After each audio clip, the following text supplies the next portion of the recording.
अस्सलाम वालेकुम। सियाणे कहंदे भी कुज्जी च गुड़ नहीं पान हुंदा। तू देख इन्नी ठंड आ ते वो बलोचिस्तान चो ना इस्लामाबाद आके दुनिया बैठी विच निक्के निक्के बाल आ, कोई जनानियां ते वड्ड वडेरे बंदे ते उन्हां नूं इन्ने दिन हो गए किसी ने बात ही नहीं पुछी।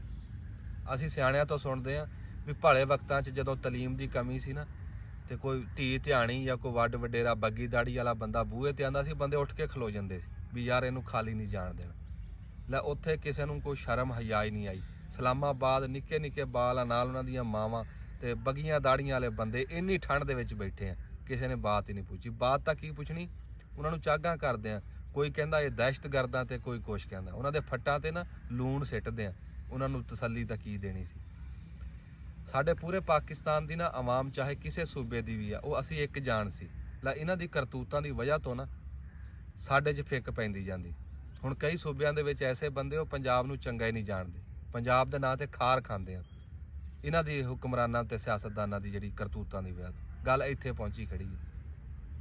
ਫਿਰ ਦੁੱਖ ਇਸ ਗੱਲ ਦਾ ਨਹੀਂ ਵੀ ਮੁਲਕ 'ਚ ਹੋ ਕੀ ਰਿਹਾ, ਦੁੱਖ ਇਸ ਗੱਲ ਦਾ ਵੀ ਜਿਹੜੇ ਕਰ ਰਹੇ ਆ ਨਾ ਉਹ ਸਮਝਦੇ ਆ ਵੀ ਆਵਾਮ ਨੂੰ ਕਿਸੇ ਗੱਲ ਦਾ ਪਤਾ ਹੀ ਨਹੀਂ, ਵੀ ਇਹ ਮਿੱਟੀ ਖਾਣੇ ਸੱਪ ਤੁਰੇ ਫਿਰਦੇ। ਹਾਂਜੀ, ਸਾਨੂੰ ਨਹੀਂ ਪਤਾ ਕਿਸੇ ਗੱਲ। ਇੱਥੇ ਸਵੇਰੇ ਬੰਦਾ ਸਾਈਕਲ ਤੇ ਨਾ ਲੋਹੇ ਲੈ ਲੈਣ ਤੋਂ ਪਿਆਲੀਆਂ ਵੇਚਦਾ ਫਿਰੇ, ਉਹ ਹੁੱਕਾ ਵੇਖ ਕੇ ਆ ਕੇ ਬਹਿ ਗਿਆ।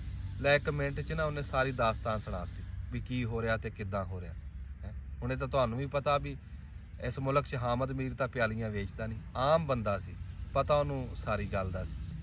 ਆਵਾਮ ਦੀ ਤਾਂ ਗੱਲ ਹੈ ਨਹੀਂ ਕਿਸੇ ਪਾਸੇ। ਤੂੰ ਦੇਖ ਹੁਣ ਵਜ਼ੀਰ ਆਜ਼ਮ ਨੂੰ ਕਹੀਏ ਨਾ ਵੀ ਕੋਈ ਸਬਸਿਡੀ ਕਿਸੇ ਸ਼ੈ ਤੇ ਦੇ ਤੇ ਉਹ ਕਹਿੰਦਾ ਅਸੀਂ ਤਾਂ ਨਿਗਰਾਨ, ਸਾਡੇ ਕੋਲ ਤਾਂ ਬਜਟ ਨਹੀਂ, 1 ਰੁਪਈਆ ਵੀ ਨਹੀਂ, ਚਾਹੇ ਜੇਬਾਂ ਦੇਖ ਲਓ।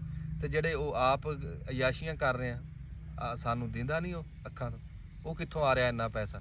ਇੱਥੇ ਉਹ ਹਿਸਾਬ ਆ, ਕੋਈ ਕਾਕੜ ਵਰਗਾ ਬੰਦਾ ਤੇ ਉਹਨੂੰ ਕਿਸੇ ਨੇ ਕਿਹਾ ਯਾਰ 100 ਰੁਪਈਆ ਤਾਂ ਦੇ ਦੇ, ਉਹਨੇ ਨਾਲ ਹੀ ਬਾਹਾਂ ਖੜੀਆਂ ਕਰ ਲਈਆਂ, ਆਖਿਆ ਮੇਰੀਆਂ ਤਾਂ ਜੇਬਾਂ ਦੇਖ ਲੈ, ਰੁਪਈਆ ਵੀ। ਉਹਨੇ ਉਹ ਸੱਜੇ ਖਿੱਸੇ 'ਚ ਹੱਥ ਪਾਇਆ ਤੇ ਖਿੱਸਾ ਪਾਟਿਆ ਸੀ, ਜਾ ਕੇ ਹੱਥ ਢਿੱਡ ਤੇ ਧੂਨੀ ਨੂੰ ਲੱਗਾ।